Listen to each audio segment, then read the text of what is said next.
நியாயாதிபதிகளின் புஸ்தகம் 6வது அதிகாரம் அதனுடைய 6வது வசனத்திலே இப்படி சொல்லப்பட்டிருக்கிறது, இப்படி மீதியானியராலே இஸ்ரவேலர் மிகவும் சிறுமைப்பட்டார்கள்.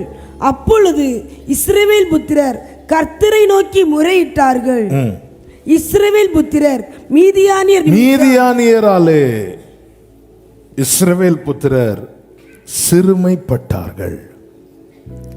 மீதியானியராலே இஸ்ரவேல் புத்திரர் சிறுமைப்படுவதற்கு காரணம் என்னவென்றால், 1வது வசனத்திலே சொல்லப்பட்டிருக்கிறது, கர்த்தர் அவர்களை மீதியானியருடைய கையிலே ஒப்பு கொடுத்தார்.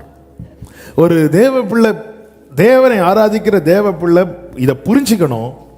கர்த்தருக்கு மிஞ்சின எந்த வல்லமையும் கிடையாது. ஆண்டவரை பத்தி சொன்ன எல்லாரும் ஆமீன் அல்லேலூயா சொல்லிடணும். அல்லேலூயா. தேவன் அறியாமலும் தேவன் அனுமதிக்காமலும்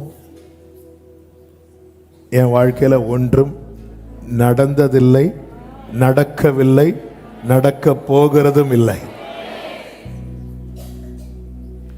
அப்ப ஏன் ஆண்டவரை மீதியான அனுமதிச்சீங்க? இந்த இடத்துல தான் உட்கார்ந்து சிந்திக்கணும். நீ தாழ்வு காலத்தில் சிந்தனை செய். ஹல்லேலூயா.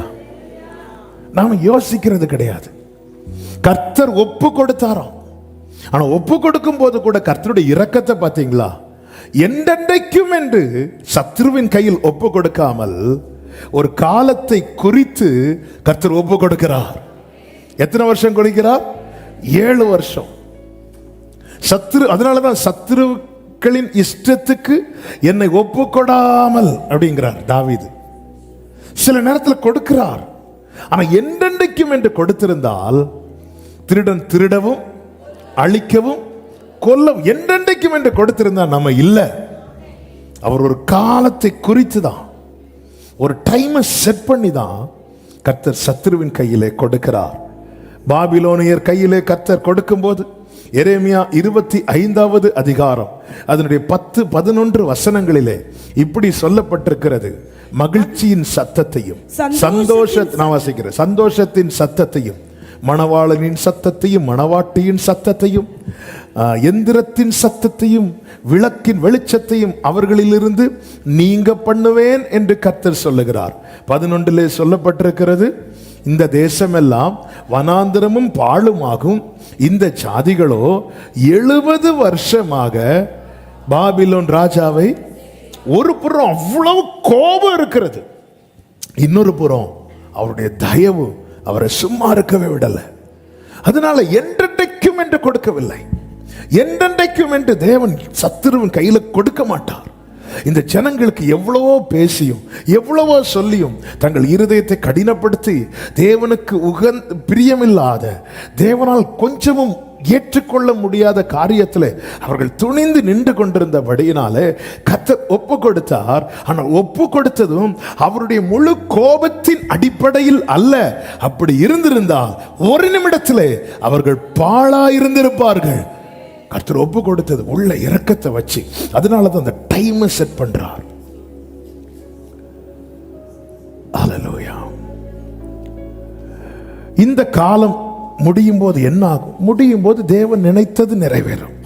29வது அதிகாரம் 10வது வசனத்திலே கர்த்தர் எரேமியா தீர்க்கதரிசியை கொண்டு சொல்லுகிறார்.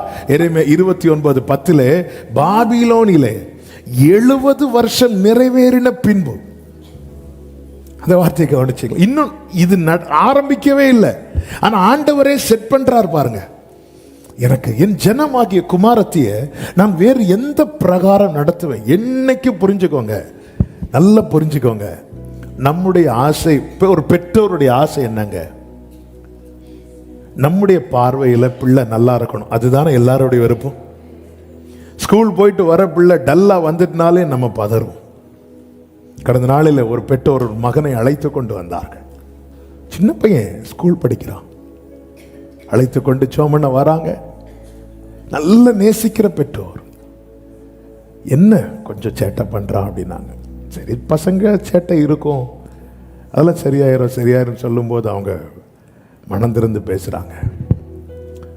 குடிப்பழக்கம் துவங்கி எல்லா பழக்கத்துக்கும் என் பிள்ளை அடிமையாக இருக்கிறான். அந்த பையனும் இருக்கிறான். அந்த பெற்றோர் கண்ணீர் வடிக்கிறாங்க. அந்த மகனுக்கு என்ன சொல்லணும்னு தெரியல. அப்போ அது பார்க்க முடியல. பாருங்க, நம்மளால பார்க்க முடியுமா? நம்முடைய பிள்ளைங்க வழி மாறி நிற்கிறத நம்மளால டைஜஸ்ட் பண்ணவே முடியாது. மற்றவங்க ஈஸியாக குட்டு இவன் நல்ல பையன், இவன் கெட்ட பையன், இது மற்றவங்க சொல்லுவோம், நம்ம மற்ற பிள்ளைங்களையும் சொல்லுவோம். ஆனால் நம்ம பிள்ளைங்கள சொல்ல மாட்டோம். நம்ம பிள்ளைங்களுக்காக நம்முடைய உள்ள என்ன செய்யும்? பதறும். பொல்லாதவர்களாகிய நாம என் பிள்ளைக்கு நல்ல ஈவை கொடுக்கணும், நல்ல ஈவை கொடுக்கணும், பெஸ்ட்டை கொடுக்கணும். எத்தனை பேர் பெற்றோர் ஸ்கூலுக்கு போயிருக்க மாட்டாங்க, பிள்ளைய நல்ல இங்கிலீஷ் மீடியத்தில் படிக்க வச்சிருப்பாங்க. சில இதுக்காக எக்ஸ்ட்ரா டியூட்டி பார்த்தா தான் ஃபீஸ் கட்டவே முடியும். பார்ப்பாங்க, ஏன் பிள்ளைக்கு நல்ல ஈவை கொடுக்கணும், பிள்ளைக்கு நல்ல ஈவை கொடுக்கணும். அவர் பரலோக தகப்பன், நல்ல தகப்பன். என் வாழ்க்கையில நன்மையோ தீமையோ, துன்பமோ இன்பமோ, உயர்வோ தாழ்வோ, என் தேவன் அனுமதித்தது எல்லாமே என் நன்மைக்காக. ஆமென் சொல்லுங்க பார்க்கலாம். ஆண்டவர் சொல்லுங்க, பாபிலோனிலே 70 வருஷம் சேவிப்பார்கள் என்று 25 சொல்றார். அதுக்கப்புறம் என்ன நடக்கும்னு சொல்றார் பாருங்க. அந்த 70 வருஷம் நிறைவேறின பின்பு நான் உங்களை சந்தித்து. அப்போ இந்த 70 இயர்ஸ் நான் என்ன பண்ணணும்? இந்த 7 இயர்ஸ் நான் என்ன பண்ணணும்? என் தேவனை சந்திக்க ஆயத்தப்படணும்.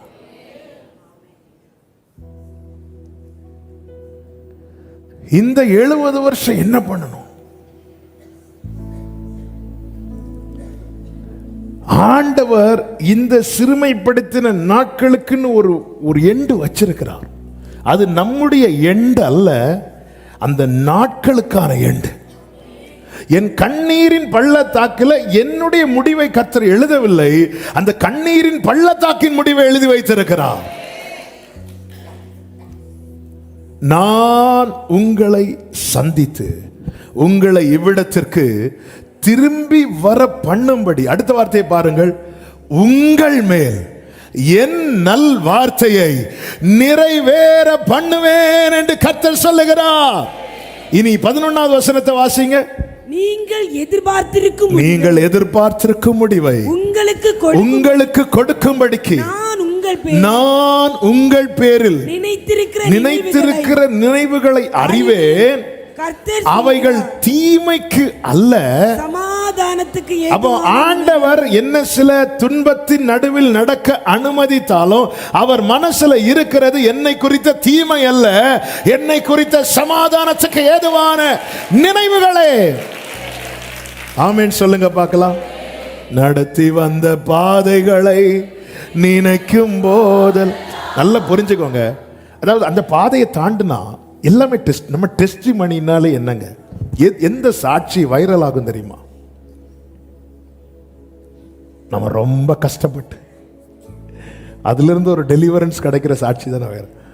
எனக்கு இப்போ ஒருத்தங்க 1 வருடம் முழுவதும் கர்த்தர் காத்தார், எனக்கு ஒரு குறை இல்லை, எல்லாமே எனக்கு நிறைவா இருந்தது. இந்த சாட்சி எத்தனை பேர் கேட்போம்? சொல்லும் போதே இங்கே நமக்கு புகை போயிடும்.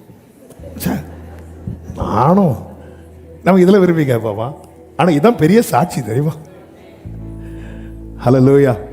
ஆக்சிடென்ட்லேருந்து தப்பு வைக்கப்பட்டது எவ்வளோ பெரிய சாட்சியோ, ஆக்சிடென்ட் ஆகாமல் காக்கப்படுவது சாட்சி.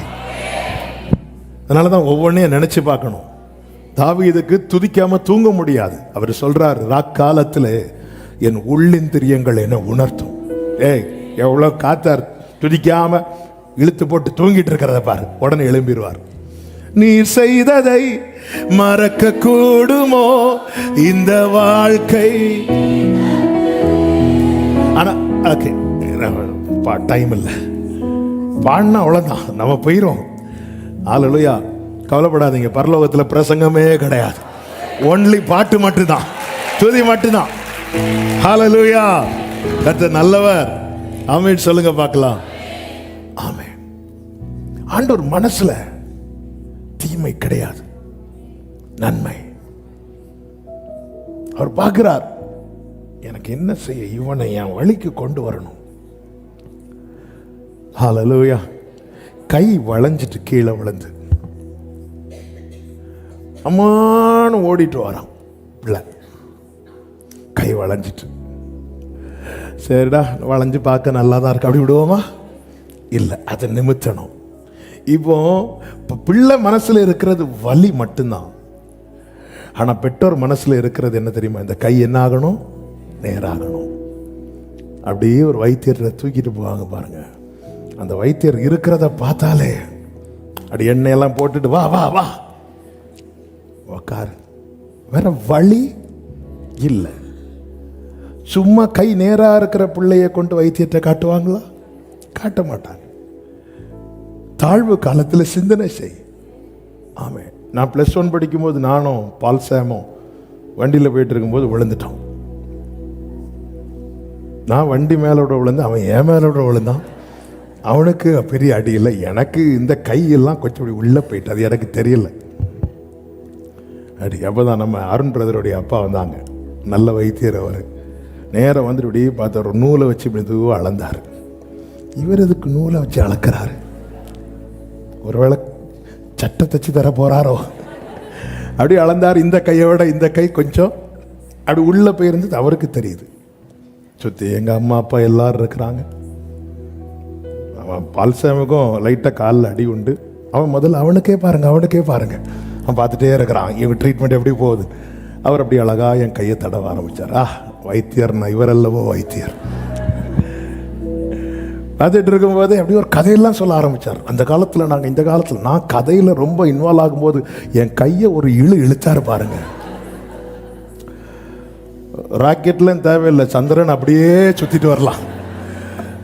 ஆமே, இழுத்ததும் எனக்கு எல்லாமே போச்சு. நான் அப்படி மயங்கின நிலவையில கீழே விழுந்துட்டேன். விழுந்த உடனே அவர் அப்படியே என் தம்பியை பார்த்தாரு. அவன் சொன்னான், எனக்கு அடியே படலை,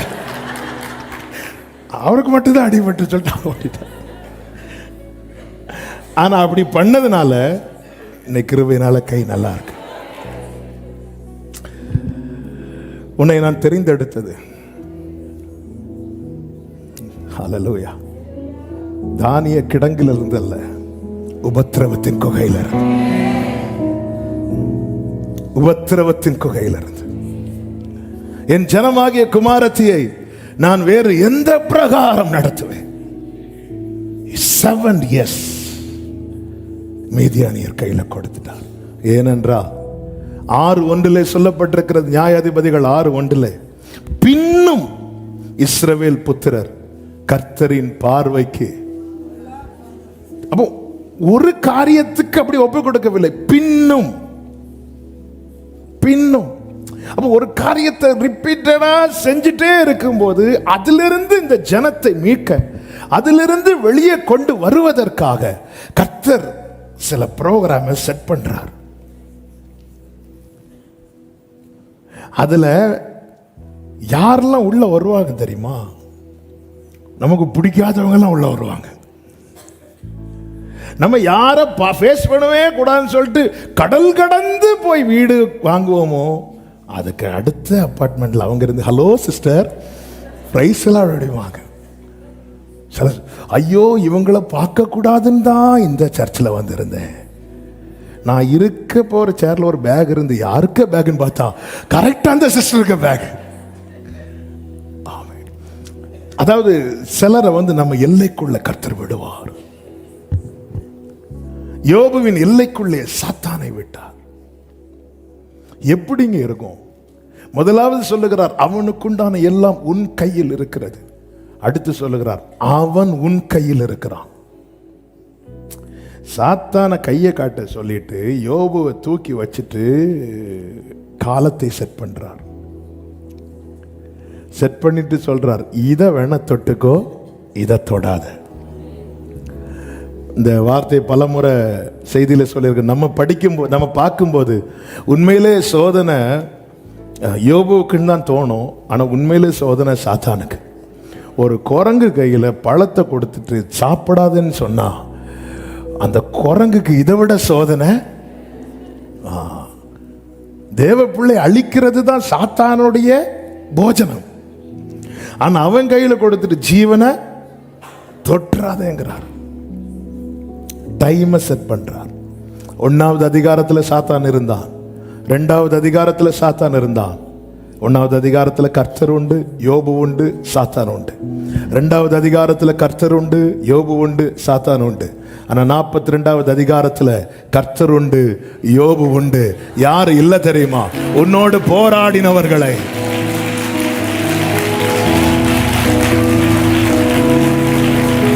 பிரச்சனையே பார்த்து கொண்டிருக்கிற சகோதர சகோதரி, உங்க வாழ்க்கையில் ஒரு 42வது அதிகாரத்தை கர்த்தர் வைத்திருக்கிறார். நம்புறவங்க மாத்திரம் கரங்களை தட்டி, உங்க கைகள் குறுகவில்லை, உம்மால் கூடா,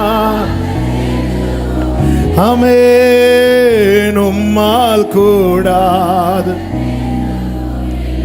எங்க அந்த பிரச்சனைக்குள்ள இருந்து யோபு அந்த 42வது அதிகாரத்தை பார்க்க ஆரம்பிச்சிட்டார். எனக்கு குறித்திருக்கிறதை பார்க்க ஆரம்பிங்க.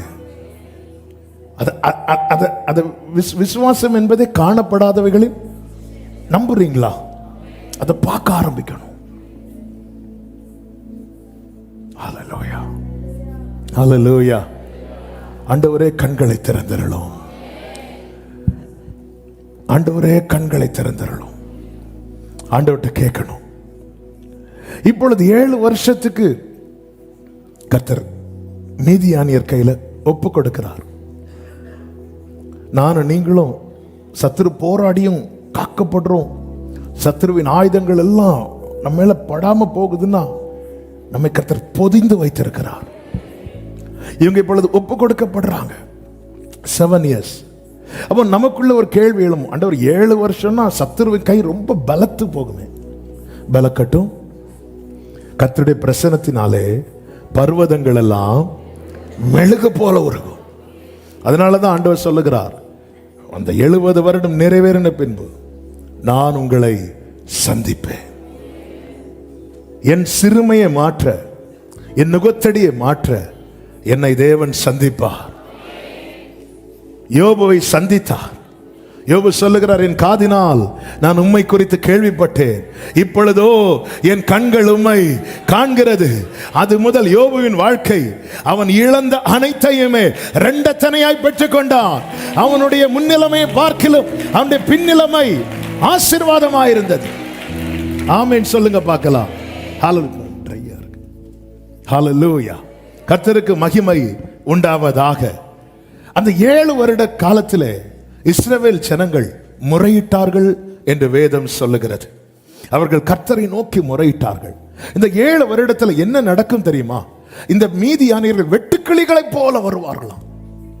வந்து எல்லாவற்றையும் கெடுத்து போட்டு நஷ்டப்படுத்தி விட்டு போவார்கள். இந்த மீதியானியருடைய வேலையை தான் நம்ம எப்போ விதைக்கிறோமோ அப்போ வருவாங்க. எந்த ஒரு நற்கிரியை செய்ய துவங்குகிறோமோ, ஒரு நல்ல காரியத்தை செய்ய துவங்குகிறோமோ அப்போ வருவாங்க. ஒரு வீடு கட்டுறது கல்லு போடுவோம், வந்துடுவான் பிரச்சனை பண்றதுக்கு. ஏதாவது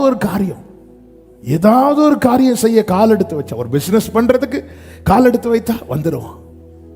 நம்ம மீதியானியரை மட்டும் பார்க்க கூடாது, மீதியானியரை கர்த்தர் பார்த்துக் கொள்வார். நாம பார்க்க வேண்டியது என்ன தெரியுமா? எப்படி என் எல்லைக்குள்ள அவன் வரலாம்? என் எல்லைக்குள்ள வாரானா ஏதோ ஒரு பகுதியில் உடைஞ்சிருக்கும், இல்ல வாசல் திறந்திருக்கும், இல்லாட்ட தாழ்பால் பலம் இல்லாமல் இருக்கணும்.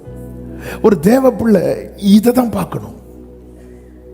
சத்துருக்கள் அலங்கத்தை இடித்த செய்தியை கேட்டதும் நெகேமியா உட்கார்ந்து, நாங்கள் பாவம் செய்தோம், சத்துரு இப்படி பண்ணிட்டான்னு சொல்லல ஆண்டவரே, நாங்க.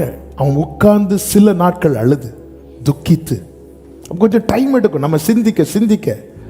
நம்ம இதெல்லாம் ஒரு மேட்ரா நினைச்சிட்டு போனோம். ஆனா அதெல்லாம் பெரிய மேட்டர் ஆயிட்டு. ஹல்லேலூயா, ஹல்லேலூயா. Thank you Lord. ஜாமக்காரன் எப்பொழுது விடியும் என்று காத்து கொண்டிருப்பான், திருடனோ எப்பொழுது இருட்டாகும் என்று காத்து கொண்டிருப்பான். என்னுடைய வாழ்க்கையில எங்கேயாவது ஒரு பகுதியில் ஒளி மங்குதுன்னா அந்த இடத்துல திருடனுக்கு பிரகாசம் உண்டாயிட்டுன்னு அர்த்தம். அப்பாடா, எல்லாரும் தூங்கியாச்சு. கர்த்தருக்கு மகிமை உண்டாவதாக. இந்த நாட்களில் இவர்கள் என்ன செய்தார்கள்? 2வது வசனத்தில் சொல்லப்பட்டிருக்கிறது, மலைகளிலும் கெபிகளிலும் குகைகளிலும் அரணான ஸ்தலங்களையும் அடைக்கலங்களாக்கி கொண்டார்கள்.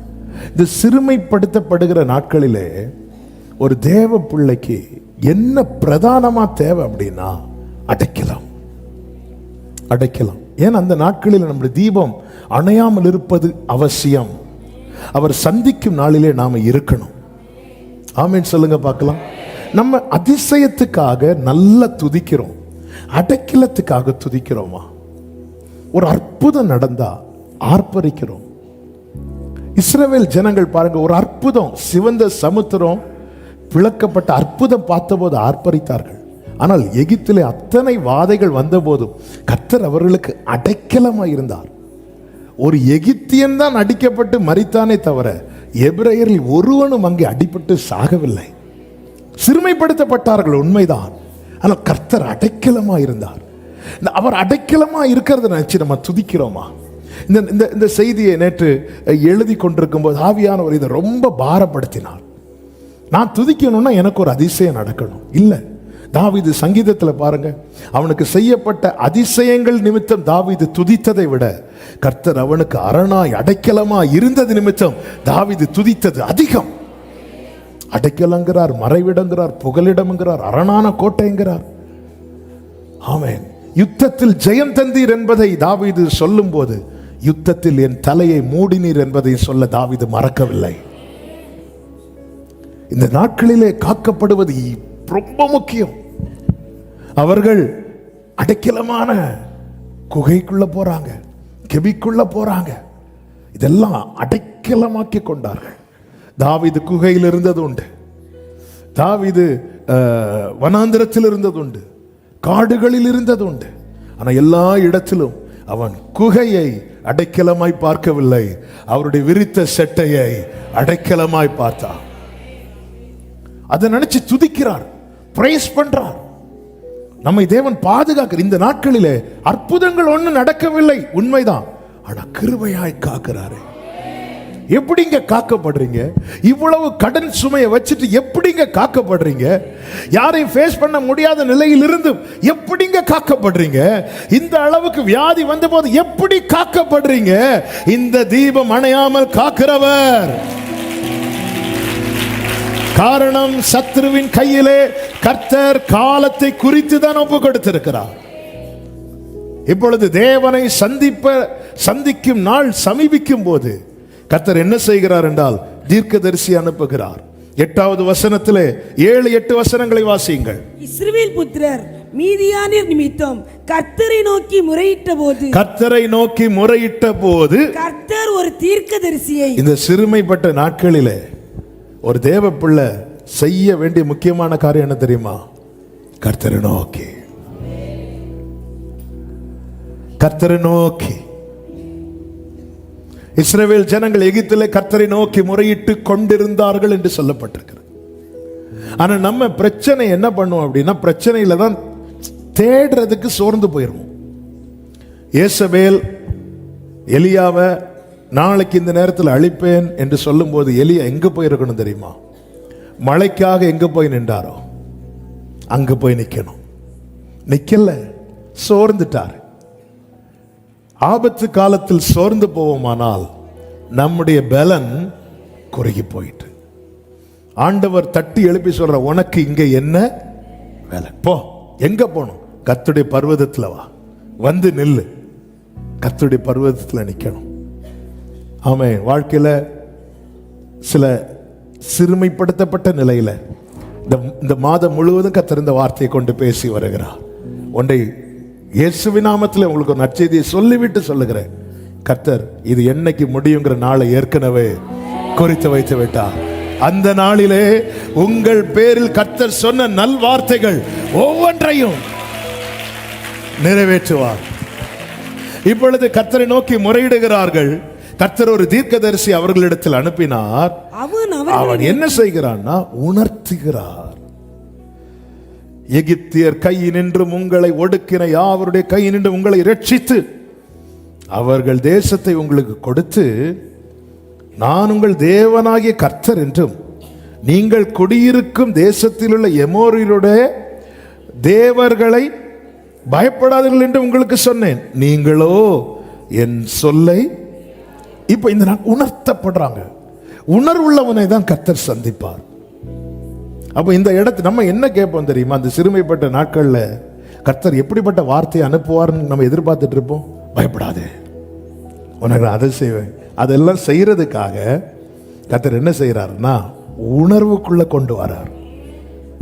உணர்வுக்குள்ள கொண்டு வரார். கொண்டு வந்து நல்லா புரிஞ்சுக்கோ, இந்த நாட்களிலே கர்த்தருடைய ஆலோசனை, கர்த்தருடைய வார்த்தை நம்முடைய இருதயத்தை குத்துறது மாதிரி இருக்கும்னா நம்ம அதுக்கு செவி கொடுக்கணும். சிதேக்கியா எவ்வளோ கர்த்தர் கிருபை பாராட்டியும் அவன் கர்த்தருக்கு கோபத்தின் மேல கோபத்தை மூட்டிக் கொண்டிருக்க 2 நாளாக 36வது அதிகாரம் 15-16 வசனங்கள்ல நீங்க கவனிச்சீங்கன்னா தெரியும், அநேக தீர்க்கதரிசிகளை கர்த்தர் அனுப்புவார். ஆனா அவங்க என்ன பண்ணாங்களாம்? பரியாசம் பண்ணி அசட்டை பண்ணாங்களாம். அதனுடைய 16வது வசனத்திலே சொல்லப்பட்டிருக்கிறது, ஆனாலும் அவர்கள் தேவனுடைய ஸ்தானாபதிகளை பரியாசம் பண்ணி அவருடைய வார்த்தைகளை அசட்டை பண்ணி அவருடைய தீர்க்கதரிசிகளை நிந்தித்தபடியால் கர்த்தருடைய உக்கிரம் அவருடைய ஜனத்தின் மேல் மூண்டது, சகாயம் இல்லாமல் போயிற்று. There was no remedy. எந்த உதவியும் இல்லாம போயிற்று. இந்த நாட்களிலே நிறைய பேர் சிலருக்காகலாம் ஜெபம் பண்ணும்போது தாழ்மையா சொல்லுகிறேன், கர்த்தர் உணர்த்துகிற காரியத்துல ஒன்று என்னன்னா, அவங்க இன்னும் ஒத்துக்காம அவங்க நியாயத்தையே பிடிச்சிட்டு இருக்கிறாங்க. இன்னும் ஒத்துக்காம. சகாயம் எங்கிருந்து வரும்? வானத்தையும் பூமியையும் உண்டாக்கின கர்த்தரிடத்திலிருந்து. எவ்வளவோ சொல்லியாச்சு, எவ்வளவோ ஆண்டவர் பேசுறார். உன் பாதையை மாற்று, உன் பார்வையை மாற்று, இந்த காரியத்தில் நீ சரியாகு. சகாயம் இல்லாம போயிட்டு. இங்க பாருங்க, கிதியோனின் நாட்களிலே கர்த்தருக்கு மாத்திரம் மகிமை உண்டாவதாக ஜனங்களே கர்த்தர் வார்த்தை அனுப்புகிறார். உணர்வு உண்டாகும்படியாக வார்த்தையை கொடுத்த பிறகு 6:11 சொல்லப்பட்டிருக்கிறது, அதற்கு பின்பு கர்த்தருடைய தூதனானவர் வந்து. எதற்கு பின்பு? இவங்க நோக்கி கூப்பிடுறாங்க, இவர்களுக்கு வார்த்தைகள் வெளிப்படுகிறது, வார்த்தையை தொடர்ந்து கர்த்தர் வருகிறார். நம் தேவன் யார் தெரியுமா? நம்முடனே கூட கிரியை நடப்பித்து அடையாளங்களினாலே வசனத்தை உறுதிப்படுத்துகிறவர். அதற்கு பின்பு என்னை நோக்கி கர்த்தருடைய ஆலோசனை வருகிறது என்றால் கர்த்தர் என்னை சந்திக்க ரெடியா இருக்கிறார் அர்த்தம். ஆமே, 7 வருடம் முடிவு, ஜனங்க நோக்கி கூப்பிடுறாங்க. அதற்கு பின்பு கர்த்தர் வருகிறார். இனி நல்லா கவனிக்கணும், வார்த்தை கொடுப்பது பொதுவா சபைக்கு, ஆனா கர்த்தர் அங்க யாரிடத்தில் வர்றார் தெரியுமா? நீங்க கவனிச்சீங்கன்னா, கர்த்தர் வந்து ஒரு கர்வாலி மரத்தின் கீழே உட்கார்ந்தார். அவர் உட்கார்ந்து என்ன செய்கிறார் என்றால் அத்தனை பேரையும் பார்க்கிறார். அத்தனை பேர், யார் யாருக்கெல்லாம் வார்த்தை கொடுக்கப்பட்டதோ அத்தனை பேரையும் பார்க்கிறார். பார்த்து விட்டு 12வது வசனத்தில் கர்த்தருடைய தூதனானவர் கிதியோனுக்கு தரிசனமாகிறார். என்ன ஆண்டவரே, வார்த்தை எல்லாருக்கும் தானே கொடுத்தீங்க, அப்ப எல்லாருக்கும் நீர் உம்மை வெளிப்படுத்தி இருக்க வேண்டுமே, எல்லாருக்கும் ஏதாவது செஞ்சிருக்கணுமே. ஆனா எல்லாருக்கும் நீர் உம்மை வெளிப்படுத்தாமல் கிதியோனுக்கு மட்டும் உம்மை வெளிப்படுத்துவதற்கான காரணம் என்ன? எல்லாருக்கும் தான் கர்த்தர் பேசுறார். வாக்குத்தத்தமாகட்டும், ஆலோசனை ஆகட்டும், எல்லாருக்கும் தான் கர்த்தர் சொல்லுகிறார். ஆனா கர்த்தர் எல்லாருக்கும் தம்மை வெளிப்படுத்துகிறாரா? இங்க பாங்க, அவர் உட்கார்றார். உட்கார்ந்து யார் யாருக்கு வார்த்தை கொடுக்கப்பட்டதோ உட்கார்ந்து எல்லாரையும் பார்த்துட்டு அதுக்கப்புறம் கிதியோனுக்கு தம்மை வெளிப்படுத்துகிறார். அந்த கூட்டத்தில் தேவன் தம்முடைய கிரியை நடப்பிக்க கிதியோனை கையில் எடுக்கிறார். ஏன் கிதியோனுக்கு ஏன் வெளிப்படுத்துகிறார்? கிதியோனை என் கையில் எடுக்கிறார். முதலாவது, கிதியோன் என்ன செய்து கொண்டிருக்கிறான் தெரியுமா? மீதியானியர் கைக்கு தப்புவிப்பதற்காக கோதுமையை ஆலைக்கு சமீபமாய் போரடித்தான். கிதியோன் எதை விரும்பவில்லை தெரியுமா? சத்துருவால் வரும் நஷ்டத்தை விரும்பவில்லை. இது ரொம்ப முக்கியமான காரியம். இஸ்ரவேல் ஜனங்கள் எகிப்தின் வேதனையை தான் வெறுத்தாங்களே தவிர எகிப்தை வெறுக்கல. இந்த மீதியானியர் வந்துட்டு நஷ்டப்படுத்தாம போயிட்டு இருந்தா யாருக்கும் ஒண்ணுமே இல்லை. அவங்க வரட்டும் போட்டோம். ஒரு தேவ பிள்ளையின் எல்லைக்குள்ள சத்துரு கால் வைக்கவே கூடாது. ஆண்டவர் என்ன எழுதி கொடுக்கிறார்?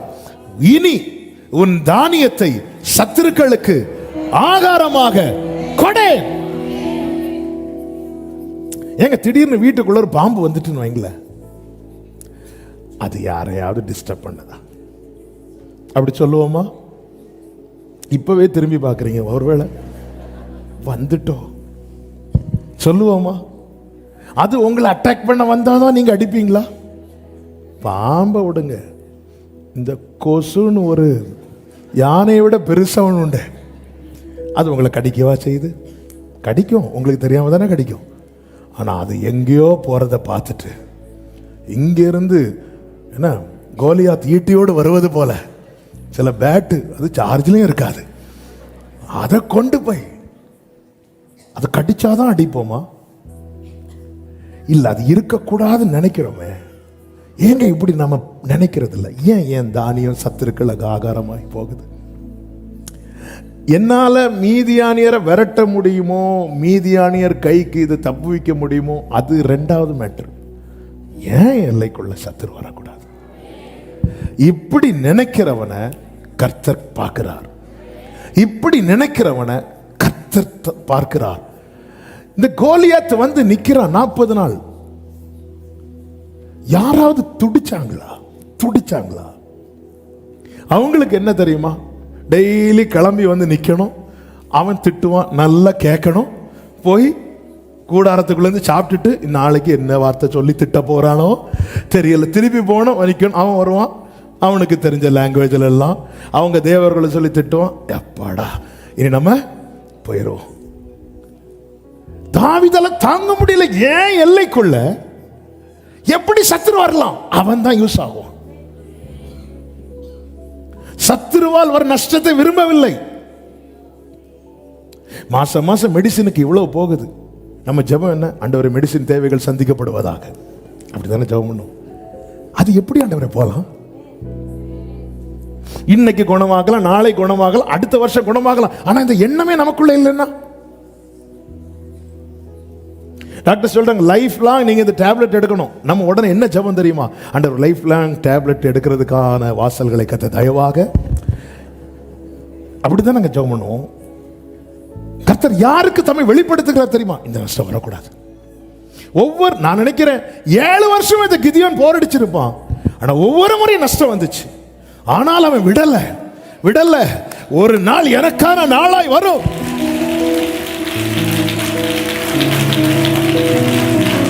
நீதிமான் 7 தரம் விழுந்தாலும்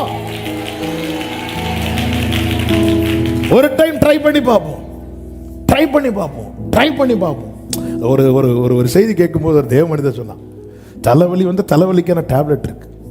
அவர் சொல்ல, நீ டேப்லெட் போடுங்க, ஆனா ஒரு அரை மணிக்கு தாங்கி பாருங்க, ஜெபம் பண்ணிட்டு மாறினா சந்தோஷம் தானங்க. இல்ல, ஏன்னா ஒவ்வொருத்தருடைய விசுவாச அளவுன்னு இருக்கு. நமக்கு எவ்வளவு முடியும் கொஞ்சம் ஜெபம் பண்ணி பாருங்க. முடியலைன்னா நீங்க அடுத்து ட்ரை பண்ணுங்க. ஆனா நம்ம எதுவுமே பண்ணாம நம்ம மைண்ட் அப்படி இல்ல. ஓகே, நம்ம எடுத்து வைப்போம். மீதியானியர் வருவோம், 1ஆம் தேதி சம்பளம் வாங்குவோம், 2ஆம் தேதி வட்டிக்காரன்ட்ட கொடுத்துரும். ஆண்டவரே இந்த வருஷம் எப்படியாவது வட்டி கொடுக்கறதுக்கான பணத்தை எனக்கு தாங்க ஆண்டவரே. இல்ல ஆண்டவரே, எவ்வளவு காலம் ஆண்டவரே நான் வட்டி கொடுக்கணும்? என்னைக்கு ஆண்டவரே என் கையின் பிரயாசத்தை நான் சாப்பிட போறேன்? இந்த ஏக்கம் உள்ளவன் தான் கிதியோன். ஹல்லேலூயா. என் வாழ்வை இடிக்கும் சத்துருவை காட்டிலும் என் வாழ்வை கட்டும் தேவன். இன்னைக்கு சில காரியங்களை குறித்த நினைவை மாத்த போறீங்க. இனி இந்த பிரயாசம் சத்துரு சாப்பிடக்கூடாது. கர்த்தர் தம்மை வெளிப்படுத்த போகிறார். கர்த்தர் சந்திக்க போகிறார். கர்த்தர் கிரியை நடப்பிக்க போகிறார். எத்தனை பேர் நம்புறீங்க? எத்தனை பேர் விசுவாசிக்கிறீங்க?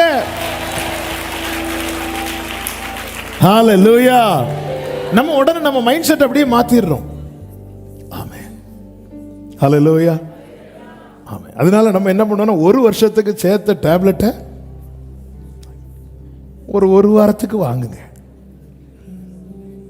நம்மளே செட் பண்ணி வச்சுட்டோம். இந்த ஒரு வருஷம் இந்த வியாதி நம்ம வாங்கி வச்சுட்டு, ஆண்டவரே இப்போ வாரம் இறங்கி வாரம். ஏங்க நம்ம எல்லாம் விசுவாச வீரர்கள் கிடையாது கிடையாது, நம்ம எல்லாம் வளர்றவங்க. சரி டாக்டர் ஒரு வருஷத்துக்கு எடுத்தாகணும், சரி ஃபஸ்ட்டு சரி ஒரு வாரம் ஒரு மாதம் கொஞ்சம். எங்க ஒரு சின்ன விசுவாசத்தை கூட கர்த்தர் கனப்படுத்தும். உங்களுக்கு முடியலையா, இல்லை தாங்க முடியலையா, நீங்க அடுத்த ஸ்டெப் எடுத்து வைங்க. விசுவாசத்தில் பலவீனமானவனை தள்ளுன்னு பைபிள்ல சொல்லல, சேர்த்துக்கொள் தான் சொல்றார்.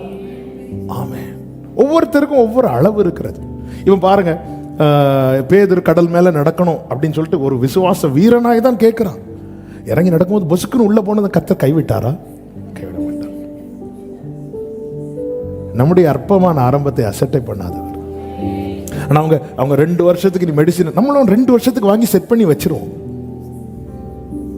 இல்லை, ஆண்டவர் ஒவ்வொரு மாசம் வரும்போது, இந்த மாசம் ஒவ்வொரு மாசம் முடிவில், ஆமென் ஹல்லேலூயா, ஆண்டவரே இந்த மாசம் நீங்க என் கையில் தந்த நிறைய காரியம் என் கையில் இல்லை. எது செலவு பண்ணி தான் ஆகணும், ஆனால் அந்த வீண் செலவை நோட் பண்ணணும். அடுத்த மாசம் இது இருக்கக்கூடாது. நம்ம விட்டுரும். நமக்கு அது பண்றதுக்கான ஃபண்டை மட்டும் தான் பார்க்குறோம். அது ஏன் வீண் செலவாகணும்? ஆண்டவர், இந்த வீண் செலவு வருது ஆண்டவரே, இதுல வீண் செலவு வருது ஆண்டவரே, இதுல இப்படி ஆகுது ஆண்டவரே, அதுல அப்படி ஆகுது ஆண்டவரே. ஆமென். ஆண்டவர்கிட்ட கேட்கணும். கேளுங்கள் கேளுங்கள், ஆண்டவர்கிட்ட கேட்கணும். இது கிதியோன் மைண்ட்ல அவன் ஏன் போரடிக்கிற மீதியானியர் எப்படி வருவாங்களா? வெட்டுக்கிளிகளை போல, வரதும் தெரியாது போறதும் தெரியாது, சர்ன்னு வந்துருவாங்க, எல்லாத்தையும் நஷ்டப்படுத்திட்டு போயிடுவாங்க. அதாவது அவங்கள்ட்ட ரிக்வெஸ்ட் பண்றதுக்கு கூட டைம் கொடுக்க மாட்டாங்க. அதான் வெட்டுக்கிளிகளை போல. அல்ல, கர்த்தர் சந்திக்கும் நாளில் என்ன உண்டாகும் தெரியுமா? வெட்டுக்கிளிகள் பட்சித்த வருஷத்தின் பலனை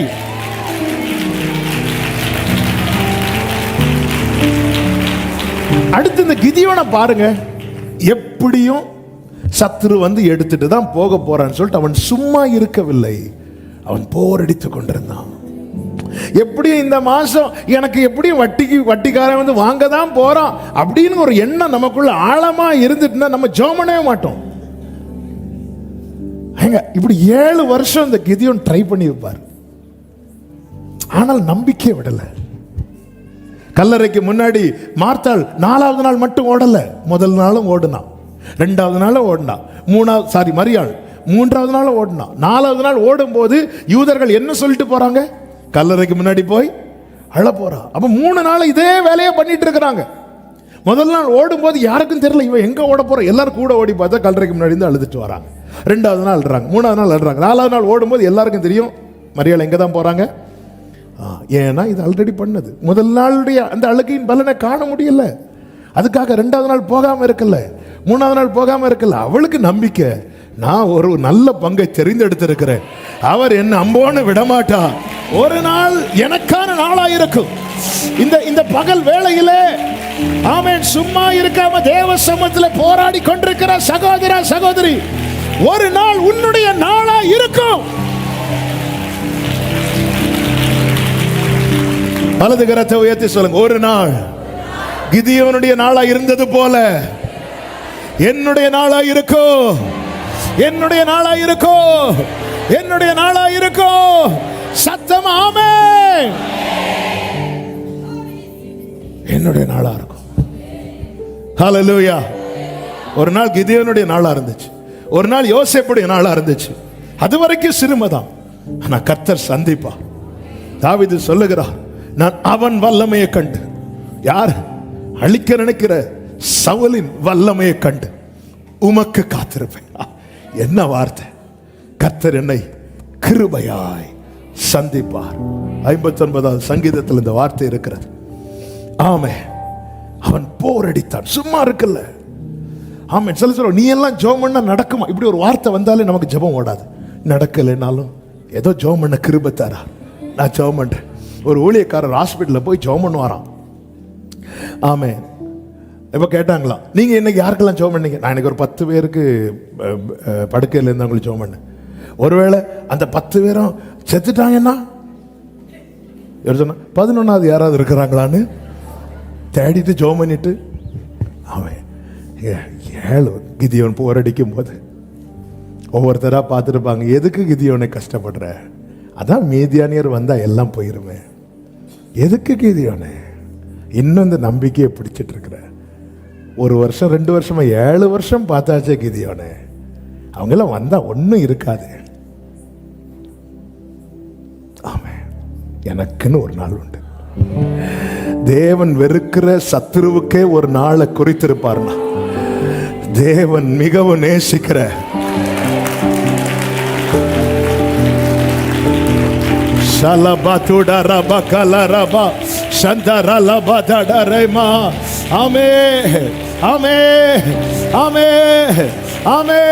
எத்தனை பேர் நம்புறீங்க? என் நுகம் நீங்கி என் தலை நிமிரும் நாளை நான் பார்க்க போகிறேன் என்று சொல்லுகிறவர்கள் ஹல்லேலூயா, ஹல்லேலூயா. அது மாத்திரமல்ல, இந்த கிதியோன் மீதியானியர் செய்ததை நினைச்சிட்டு இருக்காம கர்த்தர் சந்திக்கும் போது 13வது வசனத்துல கிதியோன் சொல்லுகிற வார்த்தையை பாருங்கள். அப்பொழுது கிதியோன் அவரை நோக்கி, என் ஆண்டவனே, கர்த்தர் எங்களோட இருந்தார், இவையெல்லாம் எங்களுக்கு நேரிடுவானேன். கர்த்தர் எங்களை எகிப்திலிருந்து கொண்டு வரவில்லையா என்று எங்கள் பிதாக்கள் எங்களுக்கு விவரித்து சொன்ன அவருடைய அற்புதங்கள் எல்லாம் எங்கே? இப்பொழுது கர்த்தர் எங்களை கைவிட்டு மீதியானியர் கையில் எங்களை கர்த்தர் எங்களை எகிப்திலிருந்து கொண்டு வரவில்லையோ என்று எங்கள் பிதாக்கள் எங்களுக்கு விவரித்து சொன்ன. அப்ப கிதியோன் இன்னும் முயற்சி எடுக்க காரணம் என்ன தெரியுமா? கிதியோன் மனசுல என்ன இருக்கு தெரியுமா? பூர்வ நாட்களிலே கர்த்தர் செய்த செயல்கள் இருந்தது. நான் இன்னும் ஜெபிக்கணும்னா கர்த்தர் செய்தவைகளை நினைக்கணும். சங்கீதம் 77 சங்கீதக்காரன் இப்படி ஆரம்பத்திலே சொல்லுகிறார். 5 முதல் நீங்க பாத்தீங்கன்னா, நான் வாசிக்கிறேன். 7வது வசனத்தில், ஆண்டவர் நித்திய காலமாய் தள்ளி விடுவாரோ, இனி ஒருபோதும் தயவு செய்ய மாட்டாரோ, அவருடைய கிருபை முற்றிலும் அற்று போயிட்டோ, வாக்குத்தத்தமானது தலைமுறை தலைமுறைக்கும் ஒளிந்து போயிட்டோ, தேவன் இரக்கம் செய்ய மறந்தாரோ, கோபத்தினாலே தமது உருக்கமான இரக்கங்களை அடைத்து கொண்டாரோ என்றேன். அடுத்த வார்த்தை, அப்பொழுது நான், இது என் பலவீனம், ஆனாலும் உன்னதமானவருடைய வலது கரத்தில் உள்ள வருஷங்களை நினைவு கூறுவேன், கர்த்தருடைய செயல்களை நினைவு கூறுவேன், உம்முடைய பூர்வ காலத்து அதிசயங்களையே நினைவு கூறுவேன், உம்முடைய கிரியைகளை எல்லாம் தியானித்து உம்முடைய செயல்களை, அன்னைக்கெல்லாம் அப்படி செஞ்சாரே இப்படி செஞ்சாரே. ஆமென். அவருடைய செயல்களை குறித்து யோசிக்கிறவர்.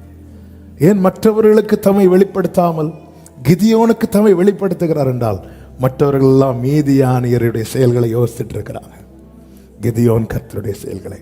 ஒரு காரியம் கிதியோனுக்கு தெரிஞ்சிட்டு, அவர் இருந்தா மீதியானியர் வெட்டுக்கிளி போல வந்தாலும் சரி, பச்சை புழுக்களை போல வந்தாலும் சரி, முசுக்கட்டை பூச்சிகளை போல வந்தாலும் சரி, அவர் இருந்தா இது நடக்காது. ஆமென். சத்துருவை அவரிலும் பலவானாய் கிதியோன் பார்க்கவில்லை. இன்னைக்கு சத்துரு கை ஓங்க காரணம் என்ன? அவர் இல்லை. ஹல்லேலூயா. ஆமென். இன்னைக்கு ரன்னிங் ரேஸ், எனக்கு ஃபர்ஸ்ட் கிடைச்சிட்டு, எப்படி இப்போ உனக்கு ஃபர்ஸ்ட் கிடைச்சி? நான் மட்டும்தான் ஓடினேன். அப்படிதான் சத்ருவின் கதை. ஆமென். சத்ரு எப்படி இப்படி அவனால மேற்கொள்ள முடிஞ்சதுன்னா அவர் இல்லை. இவ்வளவு 7 வருஷம் நஷ்டத்தின் மேல நஷ்டம், கஷ்டத்தின் மேல கஷ்டம், பிரச்சனை மேல பிரச்சனை இருந்தும் கிதியோன் ஒருபோதும் சத்துருவை கர்த்தரை விட பெருசா பார்க்கல. சத்துரு இவ்வளவு வாலாட்ட காரணம் என்ன? அவர் இல்லை. அவர் இருக்கும்போது வந்து பாரு. கதரேனே நாட்டில் என் ஆண்டவர் கால் எடுத்து தரையில வச்சார். 6000 பிசாசுகள் ஓன் வந்து பாதத்தில் விழுந்துட்டு. அவர்தான் என்னுடைய தேவன், அவர்தான் நான் ஆராதிக்கிற தேவன். ஹல்லேலூயா. ஆமாம், அது நான் ஜெபம்லாம் பண்ணி பார்க்குறோம், எல்லாம் ரைட்டு தான். ஆனால் மீதியானியர் வந்தா எல்லாத்தையும் எடுத்துட்டு கிதியோன் நஷ்டம். கிதியோனுக்கு கிதியோன் உண்மையிலே ஒரு பயந்த சுபாவம் உள்ளவன். மீதியானியர் வர்றதுக்கு முன்னாடி எப்படியாவது கொஞ்சமாவது கிடைக்கிறது வரைக்கும் லாபம். ஆனா ஆண்டவரை கிதியோன் ஒரு நாளும் குறைத்து பார்க்கவில்லை. நம்ம பிரச்சனையில் ஆண்டவரை சிறுசா பார்க்கிறோம், அற்புதத்தில் மட்டும்தான் பெருசா பார்க்கிறோம். இல்லை, ஆண்டவரை குறித்த நம்முடைய பார்வை எப்பவுமே ஒன்றாதான் இருக்கணும். அவர்தான் உயரமும் உன்னதமுமான சிங்காசனத்தில் வீற்றிருக்கிறவர். உசியா ராஜாவின் தயவுல ஏசாயா வாழ்ந்துட்டு இருக்கிறான். உசியா ராஜா மரணம் அடைந்த பிறகு தேவ சமூகத்திலே வரும்போது அவனுக்கு கர்த்தர் காண்பித்து கொடுக்கிறார். என்ன, நீ இதுவரை எதை பார்த்துட்டு வர தெரியுமா? உசியா இருந்த சிங்காசனத்தை பார்த்துட்டு வந்த. அதில் இப்போ அவன் இல்லை. அடுத்து யார் வர போறாங்களோ, என்னை எப்படி ட்ரீட் பண்ண போறாங்களோ. ஏசாயாவே, அதுக்கு மேலே பாரு, இன்னொரு சிங்காசனம் இருக்கிறது. அதில் இருக்கிறவர் நேற்று இருந்தார், இன்னைக்கும் இருக்கிறார், நாளைக்கும் இருப்பார். ஹல்லேலூயா. நம்ம எல்லாம் இந்த உசியா மரணம் அடைந்த நாளிலே நம்ம எல்லாம் கொஞ்சம் சிலரை மாத்தினாதான் நம்ம கண்ணு மேலேயே போகுது. ஆமே, பர்வதங்கள் விலகினாதானே ஆண்டவரே கிருபை. நம்ம அதுவரை பார்த்துட்டே இருப்போம். இவர் தாராரு, இவர் தாராரு, டக்குன்னு அவரை காணாது. சிலர் நாமளே வேகமாக அனுப்பி விட்டுருக்கோம் தெரியுமா? கர்த்தரை நோக்கி காத்திருந்தேன், கர்த்தர் காகத்தை அனுப்பினார். கர்த்தரை நோக்கி காத்திருந்தேன், கர்த்தர் காகத்தை அனுப்பினார். கர்த்தரை நோக்கி காத்திருந்தேன், கர்த்தர் காகத்தை அனுப்பினார். காகம் வரும் என்று காத்தேன், காகத்தை காணவில்லை. ஆமென். நம்ம பாக்கியோ, இவர் இருந்திருந்தா, இவங்க இருந்திருந்தா, அவங்க இருந்திருந்தா, அவங்க என்னைக்கு இருக்க மாட்டாங்க, இவங்க எப்போ இருக்க மாட்டாங்க. நீ வா, கொஞ்சம் மேல பாரு, கண்களை ஏறெடுத்து பார். என்றென்று வீற்றிருக்கிறவர், உயரமும் உன்னதமுமான. ஆமென். ஹல்லேலூயா. அவர் இருக்கிறார், அப்படியே இருக்கிறார். அன்னைக்கு ஏசாயா பார்க்கும்போது எப்படி இருந்தாரோ, இன்னைக்கு நமக்கு சகாயம், வானத்தையும் பூமியும் உண்டாக்கின. ஆமென். அதனால ஆண்டவர் ஒரு நாளும் அவர் இல்லை, அவர் அமைதியா இருக்கிறார். அதனால கடல் கொந்தளிக்குது. அவர் எழும்பி வாயை திறந்துட்டார்னா கொந்தளிக்கிற கடலையும் அடிக்கிற காற்றையும். ஆமென். பூர்வ நாட்களில் கர்த்தர் செய்தவைகளை நினைக்கிறான். அது மாத்திரமல்ல, நீங்க படிச்சீங்கன்னா தெரியும். பல முறை இதை தியானித்ததுனால ரொம்ப டீட்டெயிலாக போகல. கர்த்தர் கடந்த நாளில் தியானிக்க வைத்து எழுத வைத்த வார்த்தைகள். கிதியோன் சொல்றார், பராக்கிரமசாலியே, உன்னை கொண்டு சொல்லும் போது கிதியோன் தன்னை எவ்வளவு சின்னதாக்க முடியுமோ. ஆண்டவரே, இதோ மனாசையில் 15வது வசனம், என் குடும்பம் மிகவும் எளியது, என் தகப்பன் வீட்டில் நான் எல்லாரிலும். அந்த இடத்துல கூட ஆண்டவர் ரட்சிப்பேன்னு சொல்லும் போது அது எப்படி ஆண்டவர் உங்களுக்கு முடியும்னு கிதியோன் கேட்கல. ஆனா உன்னை கொண்டுன்னு சொல்லும் போது கிதியோன் சொல்றார், நான் எப்படி ஆண்டவரே. தன்னை மிகவும் சிறியவனாகவும் கர்த்தரை மிகவும் பெரியவராகவும் பார்த்தான். இந்த பார்வை ஒரு தேவ பிள்ளைக்கு ரொம்ப முக்கியம். நான் என் மேல மீதியானியர் கை இருக்கணுமா, மீதியானியர் மேல என் கை இருக்கணுமா என்பதை தீர்மானிக்கிறது இந்த பார்வை. கொஞ்சம் ஜபத்தில் வளர்ந்தா நாங்கள்லாம் இப்போ எப்படி ஜோம் பண்ணுவோம் தெரியுமா? ஒரு 2 நாள் உபவாசம் இருந்தா நாங்கள்லாம் எப்படி உபவாசம் இருப்போம் தெரியுமா? ஆமென். ஹல்லேலூயா. பவுல் சொல்றார், எனக்கு வெளிப்படுத்தப்பட்ட மேன்மைகள் நிமித்தம் நான் என்னை உயர்த்தாதபடிக்கு. கர்த்தர் பேசுறாரு, இத்தனை கூட்டத்துல கிதியோன்ட்ட பேசுறாரு, கிதியோனுக்கு வெளிப்படுத்துகிறார். அப்படி இருக்கும், அப்படி ஆண்டவரே என்ன கொண்ட ஆண்டவரே, சூப்பர் ஆண்டவரே. இல்ல ஆண்டவரே, என் குடும்பம் மிகவும் எளியது. என் தகப்பன் வீட்டில் நான் மனாசே கோத்திரத்தில் என் ஃபேமிலி ரொம்ப சின்ன ஃபேமிலி, என் ஃபேமிலியில நான் ரொம்ப சிறியவன் ஆண்டவரே. அப்படி சொன்னதும் 16வது வசனத்துல கர்த்தர் சொல்லுகிறார், நான் உன் கூட இருப்பேன். அதற்கு கர்த்தர் நான் உன் கூட இருப்பேன், நான் உன் கூட இருப்பேன். நமக்கு தெரியும், கிதியோனை கொண்டு கர்த்தர் யுத்தம் நடப்பித்தார். அது எப்படிப்பட்ட யுத்தமா இருந்தது தெரியுமா? நியாயாதிபதிகள் 8:28 வாசிக்கலாம். நம்ம செபிக்க போகிறோம். 8வது அதிகாரம் 28வது வசனம். இந்த பிரகாரம் மீதியானியர், இந்த வார்த்தையை நல்ல கவனிங்க, திரும்ப தலை எடுக்க கூடாதபடிக்கு. திரும்ப 7 வருஷம் போவான் வருவான். இந்த மீதியானியரை திரும்ப தலை எடுக்க கூடாதபடிக்கு இஸ்ரவேல் புத்திரருக்கு முன்பாக தாழ்த்தப்பட்டார்கள். தேசமானது கிதியோனின் நாட்களில் 40 வருஷம் அமைதலாயிருந்தது. சில பிரச்சனை போகுது வருது. ஜனவரியில போற பிரச்சனை டிசம்பர்ல வரும். இப்படிதான் 7 வருஷம். விதை விதைச்சு தானியம் விளையும் போது சர்ன்னு வெட்டுக்கிளி போல வருவாங்க, தூக்கிட்டு போவாங்க. ஆமென். ஒருவனை உங்க குடும்பத்தில் கர்த்தர் இந்த ஒரு நபராய் கர்த்தர் உங்களை பார்க்கிறார். ஒரு நபராய். ஆமென். சும்மா இருக்காதீங்க. நான் ஜெபித்து பார்த்தாச்சு அப்படின்னு எனக்கு போன வருஷமே அந்த லாபம் வந்திருக்கணுமே, போன வருஷமே எனக்கு என் கையின் பலன் வந்திருக்கணுமே. இல்லை, வந்துட்டு போயிட்டான், வெட்டுக்கிளி போல போயிட்டான். அதுக்காக நீங்க சும்மா இருக்காதீங்க. வேற எல்லாரும் போரடிச்சாங்கன்னு இருக்கா? இல்லை, எதுக்கு கஷ்டப்பட்டு, நான் எதுக்கு கஷ்டப்படணும்?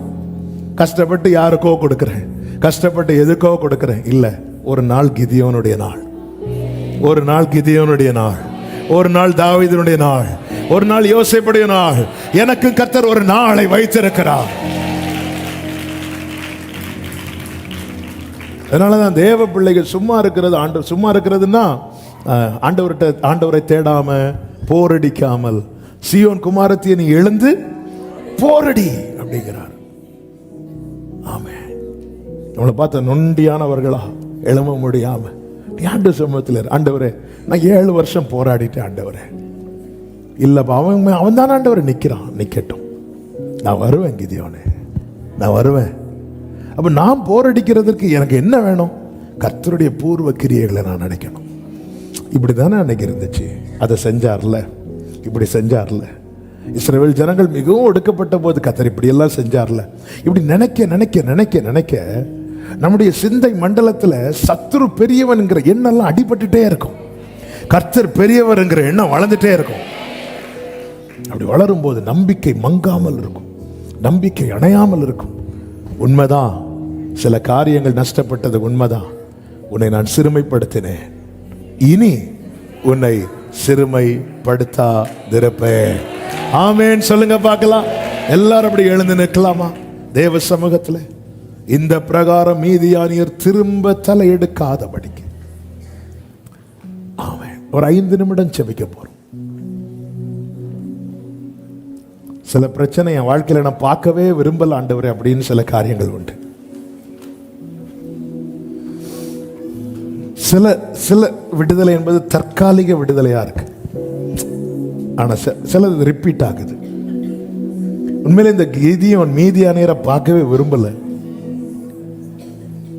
சில காரியங்களை நான் ஆண்டவரை இனி இந்த இப்படி ஒரு பிரச்சனையை நான் ஃபேஸ் பண்ற நிலைமை வேண்டாம்ப்பா, அப்படி ஏதாவது காரியம் இருக்குன்னா இன்னைக்கு ஜெபம் பண்ணுங்க. உங்களுக்கு முழங்கால் போட்டு ஜெபம்னு தோணுச்சுன்னா முழங்கால் போட்டு ஜெபம் பண்ணலாம். இவ்வளவு நேரம் வார்த்தையை கேட்டீங்க, ஒரு 2-3 மினிட்ஸ் நீங்க ஜெபம் பண்ண போறீங்க. ஆண்டவரே, நீங்க இதுல எனக்கு ஜெயம் தந்துட்டீங்க, இனி இந்த ப்ராப்ளத்தை நான் ஃபேஸ் பண்ண விரும்பல. இன்று கண்ட எகிப்தியனை. அப்படிதாங்க தேவன் தருகிற விடுதலை. அப்படிதான் மீதியானியர் திரும்ப தலையெடுக்காதபடி, இன்று கண்ட எகிப்தியரை இனி என்று காணாதபடி. அப்படி எனக்கு ஒரு விடுதலை வேணும்பா. இன்னைக்கு கடங்காரங்க போயிட்டாங்க, திருப்பி நாளைக்கு வருவாங்களே, வேண்டாம்பா. இன்னைக்கு அப்படி இப்படின்னு கடத்தை செட்டில் பண்ணிட்டேன், நாளைக்கு இன்னொரு காரியத்துக்கு நான் கடன் வாங்குற நிலைமை வேண்டாம் ஆண்டவரே. இன்னைக்கு நான் சமாளிச்சுட்டேன், நாளைக்கு என்ன செய்ய போறேங்கிற பயம் இருக்கு, கலக்கம் இருக்கு. இந்த பிரகாரம் மீதியானியர் திரும்ப தலையெடுக்காதபடிக்கு, அந்த மீதியானியர் உங்க வாழ்க்கையில எதுவாய் நிக்குது, நீங்க ஜெபம் பண்ணுங்க சகோதரி, உண்மையா ஜெபம் பண்ணுங்க. உங்க நினைவுல என்ன ஓடுதுன்னு கர்த்தர் இப்பொழுது பார்க்கிறார். எப்படி அந்த மரத்தின் கீழே உட்கார்ந்திருந்து எல்லாரையும் பார்த்தாரோ, ஓரா லபா கரா பகரா பலா பதரா ரிமம்ரா லமம்ரா ஷேகமம்ரோலரா ரீதுடரா லரியாந்தனரா ரிமம்ரா லகபவரோ. உண்மையா சில உள்ளங்கள் ஜெபிக்கிறாங்க, அவங்களுக்காக இந்த நேரம். ஆன்லைன்ல பார்க்கிற சகோதரா சகோதரி, இந்த டைம்ல நீங்க கமெண்ட் பண்ணாதீங்க, இந்த டைம்ல ஜெபம் பண்ணுங்க. சில காரியத்தை ஆண்டவர் இதை நான் ஃபேஸ் பண்ணக்கூடாதுப்பா, இனி என் வாழ்க்கையில் இந்த மீதியானியர் தலையெடுக்க கூடாது, இந்த எகிப்தியன் தலையெடுக்க கூடாது. கர்த்தாவே நீங்க யுத்தம் செய்யுங்க, நீங்க கிரியை செய்யுங்க, நீங்க கிரியை செய்யுங்க. கிதியோன் அந்த ஒருவனை கொண்டு செஞ்சீங்க. ராலா பகர மகரல ரதடரா ரிமா மரா மரா. இனி ஒரு வெறுமை வேண்டாம், இனி ஒரு ஏமாற்றம் வேண்டாம், இனி ஒரு தடுமாற்றம் வேண்டாம். ஒரு வரல பகர மரல தொடரபா. ஜெபம் பண்ணுங்க, ஜெபம் பண்ணுங்க. தேவ பிரசன்னம் இந்த இடத்தை அப்படியே சூழ்ந்து கொண்டு இருக்கிறது, தேவ பிரசன்னம் அப்படியே சூழ்ந்து இருக்கிறது. ரீலமரோ துடரபா சந்தனரா கராலரா தரா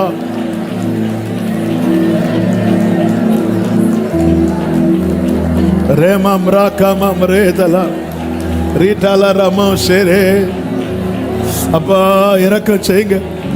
கண்ணீரோடு கேட்கிற கிதியோனை போல இந்த மீதியானியர் வந்து திருப்பியும் வருவாங்களோ, திருப்பியும் வந்து எடுத்துருவாங்களோ, திருப்பியும் வந்து பிரச்சனை பண்ணுவாங்களோ. நீங்க வந்தீங்களேப்பா, நீங்க வந்து மீதியானியர் வருவாங்கன்னு பயந்துட்டு இருக்கும் போது நீங்க வந்தீங்கப்பா, நீங்க வாங்கப்பா,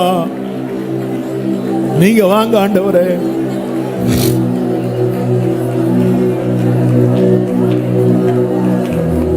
Jesus, Jesus.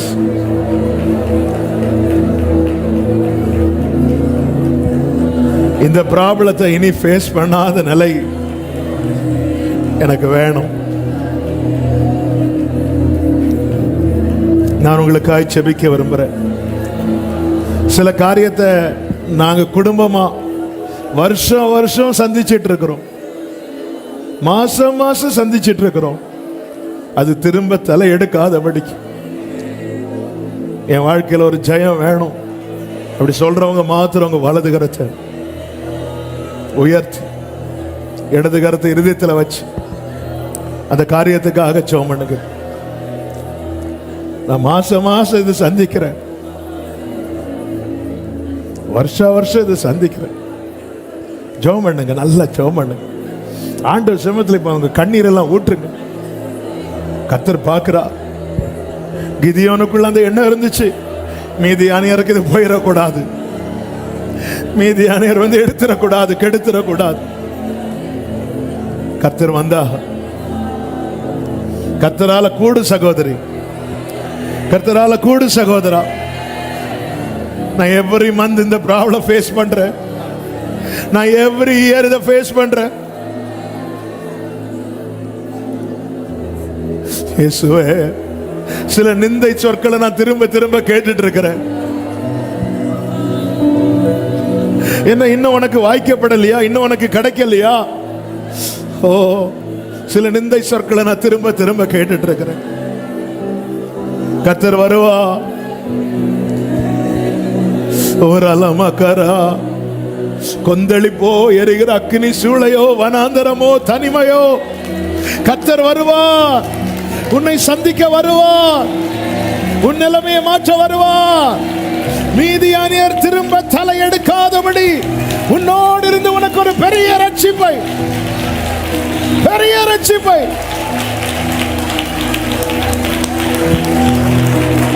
Jesus, Jesus, Jesus. ரேமமலோ துடர. ஆண்டவரே, பிள்ளைகளோடு பேசி இருக்கிறேன். கிதியோன் நாட்களில் எழுதப்பட்டது.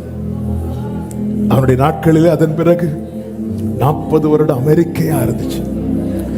ஆண்டவர், எங்க நாட்கள் இனி என்னைக்குப்பா இந்த சமாதானம்? டெய்லி பிரச்சனை, போராட்டம் இருக்கும். எங்க நாட்களும் இப்படி எழுதப்படுவதாக இயேசுவின் நாமத்திலே. பல நாட்களாய், பல மாதங்களாய், பல வருடங்களாய் பிரச்சனை மேல பிரச்சனையை சந்திக்கிற ஒவ்வொருவருடைய வாழ்க்கையிலும் இனி வருகிற நாட்கள் அமெரிக்கை சுகம் என்று எழுதப்படுவதாக.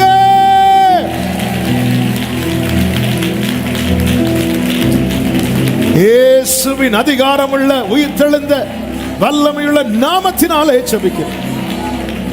கர்த்தர் அப்படியே செய்யும். ஒவ்வொருவரையும் சமாதானத்தோடு அனுப்பி சாட்சியாய் கொண்டு வரும். எல்லாம் மகிமை, கனம், துதி, ஸ்தோத்திரம் ஒருவருக்கே செலுத்துகிறோம். இரட்சகர் இயேசு கிறிஸ்துவின் நாமத்தில் பிதாவே, ஆமென். சேர்ந்து சொல்லுவோம். என் ஆத்துமாவே கர்த்தரை ஸ்தோத்திரி, என் முழு உள்ளமே அவருடைய பரிசுத்த நாமத்தை ஸ்தோத்திரி. என் ஆத்துமாவே கர்த்தரை ஸ்தோத்திரி, கர்த்தர் செய்த சகல உபகாரங்களை மறவாதே. ஆமென். நம்முடைய கர்த்தராகிய இயேசு கிறிஸ்துவின் கிருபை, பிதாவாகிய தேவனுடைய அன்பும், பரிசுத்த ஆவியானவருடைய ஐக்கியமும் சிநேகமும் பாதுகாவலும் நம் அனைவரோடும் எல்லா பரிசுத்தவான்களோடு கூட கர்த்தருடைய வருகை மட்டும் தங்கியிருப்பதாக. ஆமென்.